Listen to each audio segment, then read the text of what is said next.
dismissed every accomplishment I've made. You've talked about my father. Well, you call me an entitled millennial, I call you a carny succubus, because the dirty secret about you, the dirty secret is you need this generation more than it needs What you. up, y'all? It's KMB, the Sexy Ninja, and the place to be for a Paper Saber universe, and this is the New World Podcast. Brother, we're talking about Dynamite, April 23rd, 2025. Tony, Taz, Excalibur, Ian, Tony wasn't on commentary. Well, he was in the ring. But Ian Riccaboni's here, and I love me some Ian Riccaboni. We're in New Orleans at the Uno Lakefront Arena. Yeah, we are building towards May 25th. What is May 25th? It is Double or Nothing in Phoenix, Arizona. What's funny, I was looking at tickets, and I was like, wow, it's cheaper to buy a ticket and drive down to Phoenix than it is to actually purchase the pay-per-view. I was thinking about that. I was like, oh, well, I don't know. What am I going to do? Should I go? Should I not go? It is on a Sunday, so that works out with my day job and everything like that. But it was just one of those things I was like, So, because I think they're setting up Samoa Joe and John Moxley at Double or Nothing. Like, I think that's what we're going for, or we're just giving it away on TV. We shall see. Because we started off with Tony, he brings out Master P. Yes, I'm not playing. Na na na na. I make him say, na na na na na na na. He's, Master P's here, folks. All we're missing is a Vanilla Ice. Master P comes out, and he's with the crowd, and then he brings out the Ops, and Joe comes out. Joe says he wants to beat up Mox and everything like that, showing some love to Master P, and he gets the crowd to go, what's Beckham saying? Oh, no, no, no, no, no, no, no, no, no, no, no. The song's still awful. Sorry, I don't like that. I've never liked that song. I know it's a classic to many, but I just never really cared for that song, But Joe goes, and here comes the Mox cult, and they come and attack. And my favorite part about this whole ordeal is the freaking... Oh, my God. The Master P throwing these weird little jabs at Mox when Joe has him. I was like, what do you do? Stop. Stop. But, of course, not too far along, here comes the Elite. Then here comes Swerve. And then here comes Kenny Omega. Kenny Omega has the chillest wardrobe. He is the Adam Sandler of professional wrestling. This man has money. And the way he dresses, shorts, t-shirt, doesn't even wear his own merchandise. No one really does. Besides Swerve. And the Master P and everything. But I just laughed at this because I was like, he just comes out and I'm just like, okay, that's cool. But yes, Anarchy to start the show. Joe and Kenny and Swerve. And Joe's like, I'm going to take that championship and be a 2-time AEW champion. And then you look at Swerve, and Swerve's like, oh, hell no, bruh. Hell no. So, Joe and Mox is down the road. Then we go right into Renee with the patriarchy. Nick Wayne is like, I'm a champion. Look at me. Yeah, fake dad, I'm a champion. And Christian takes the title away from him. He's like, hey, if this is my win. I helped you get this. Blah, blah, blah, blah. And he's like, no, it's my title. And the part that I didn't like about this was I really wanted Mr. Nick Wayne to snatch that belt right from Christian. But he snatched it, and Christian held on tight to it. And it kind of made Nick Wayne look really weak. And then he gives the title back and goes, I love my family. And walks off. And no, he even talked about banging Nick Wayne's mom. In celebration of Nick Wayne and getting the title. So I was just like, oh, all right. Well, yeah. Nick Wayne takes it too. That's what's just so weird about this. And Nick Wayne tells him like, "Hey, this is what happens when your plan goes through and whatnot." And then Christian's just like, "Hey, I banged your mother in celebration of your win."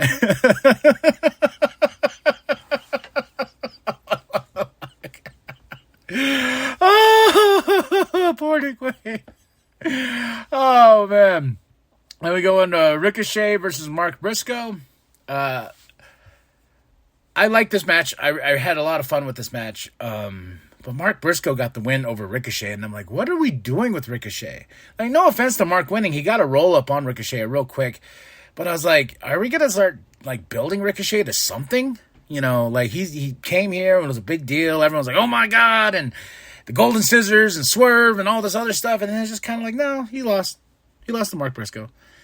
But what does Ricochet do just to get some heat is he attacks Mark Briscoe. And he gets in this, he got the scissors. He has the scissors. Oh, my gosh, the Golden Scissors is back. And I was like, oh, I thought we were done with those things. But we're not.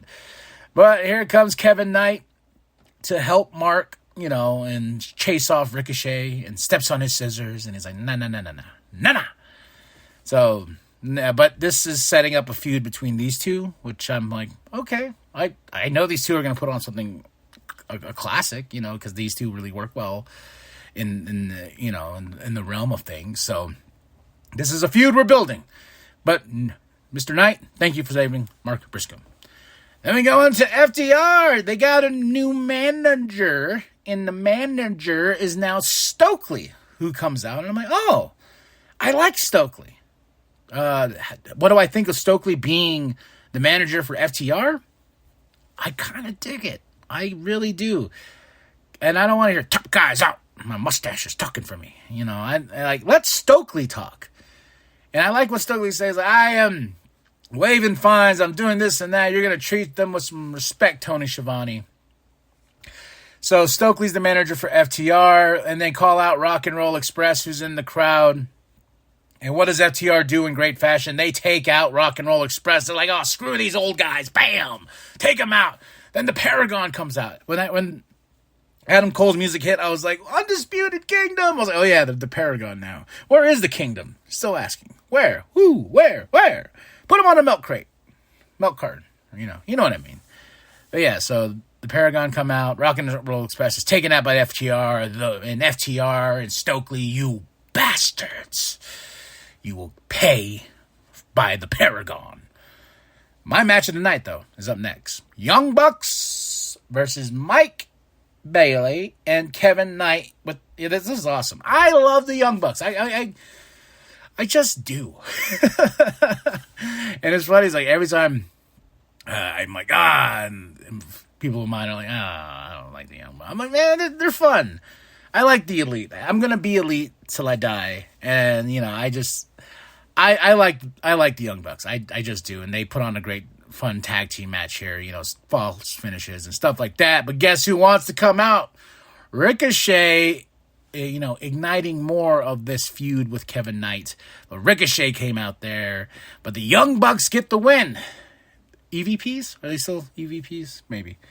Then we get Renee is with Tony Storm, Timeless, and she was at the Classic Cinema Festival or something like that, where they're showing some classic films representing AEW to its finest. But Tony Storm is timeless, of course, and looking beautiful as ever. And then Tony Storm gets challenged by the Queen. Oh, and Tony Storm made an Empire Strikes Back reference.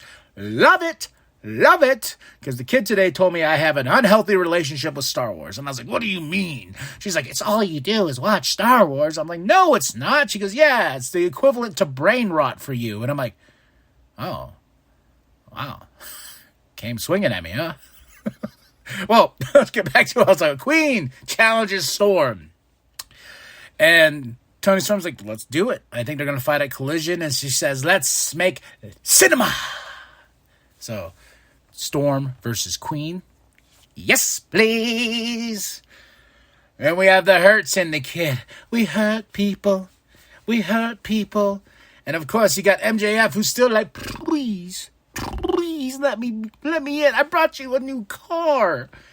You know, he comes out and but he at least got 2 thumbs up this time with Shelton and MVP. Still waiting on Bobby Lashley to finally put that thumbs up. I think once he does get that thumbs up, he will attack Bobby Lashley and his new group will attack the Hurt Syndicate. I just feel that's coming because it's going to be like, screw y'all. I've tried. I gave y'all cars. I gave y'all women. And Shelton Benjamin makes it clear to MJF, like, hey, I only gave you the thumbs up for MVP, so you better remember that. And MJF is pleading with Bob, and he's like, Bob, please, listen to me. I can be good for this group. Let me in. Hey, before you make your vote, let's take you out. He shows him the card. He's like, here's the keys. Okay, Bob, what do you think? I need a thumbs up, buddy. And Bob puts the thumbs down and drives away. MJF's like, whoa, wait a minute, whoa. And MVP's like, bro, it's okay. Let Bob take a cruise. Let Bob clear his mind. But MJF's like, but the car. And there was somebody in the crowd who's like, that's a rental. I thought that was great. So MJF is still trying. But like I said, I think when Bob finally gives his thumbs up, MJF will attack. Because that's a scumbag he is, and he's our scumbag.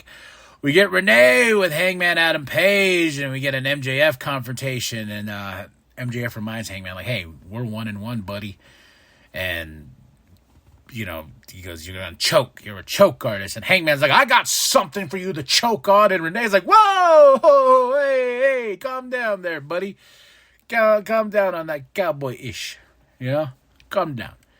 But eventually we will see Hangman and MJF tie it up in the ring again. Another fun match, Will Ospreay and Brody King versus Takeshita and Josh Alexander. And in this, man, I didn't realize how big the Don Callis family is. Is that a good thing or bad thing? I'm still trying to figure that out. So, Takeshita and Josh get the win. Of course, there's an attack afterwards. Don's on commentary. Don comes in the ring. Don. Then we get Kyle Fletcher, the proto-star, which I still think is stupid. But then here comes Hangman. Then here comes Trent. And here comes Rocky. And I was like, now there's 6 of them. There's 6 of these guys. You know, I was just like, all right, there's more? They can fly now?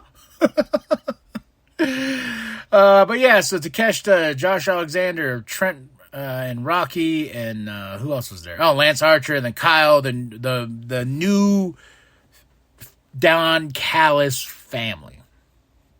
A threat, I think. So, but then we go into the Owen Hart tournament. Chris Statlander versus Jamie Hayter, putting on a fun match, but I already knew the inevitable, and that is Jamie Hayter won. I was like, yeah, of course she's going to go face Mercedes Moné in the finals at Double or Nothing. And here comes Mercedes Moné setting it up, and I was just like, man, this tournament, I really wish it was unpredictable and fun. Like, the matches are great, but it's so predictable. And you already know Mercedes Moné is going to face Toni Storm at not Double or Nothing, at All In. Moné versus Storm, that's a big match. Like Will Ospreay versus Jon Moxley, the assassin versus the psycho, I guess.